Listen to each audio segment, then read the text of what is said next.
బీసీల ఆర్థిక సామాజిక విద్య ఉద్యోగ రాజకీయ అభివృద్ధికి పునాది వేస్తుందని బీసీ సంక్షేమ సంఘం జాతీయ అధ్యక్షుడు ఆర్ కృష్ణయ్య పేర్కొన్నారు. 1931 తర్వాత దేశంలో కులాల వారీగా సమగ్ర లెక్కలు చేపట్టడం ఇదే తొలిసారని తెలిపారు. జనాభా ఆధారంగా రిజర్వేషన్లు, సంక్షేమ పథకాలు, బడ్జెట్ కేటాయింపులు, స్థానిక సంస్థల్లో బీసీ రిజర్వేషన్ల పెంపునకు ఈ లెక్కలు ఉపయోగపడతాయన్నారు. బీసీల చిరకాల డిమాండ్ను కేంద్రం గౌరవించడం చారిత్రాత్మక నిర్ణయమని, దీనితో ప్రధాని మోదీ చరిత్రలో నిలిచిపోతారని పేర్కొన్నారు.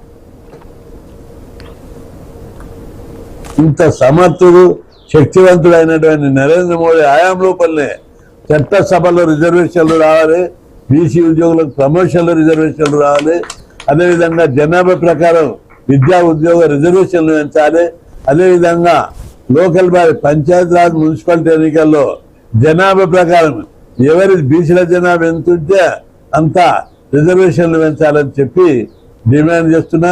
తప్పనిసరి బీసీలకి జనాభా లెక్కలతోటి మంచి రోజులు వచ్చాయని చెప్పి ఈ సందర్భంగా గుర్తు చేస్తున్నారు.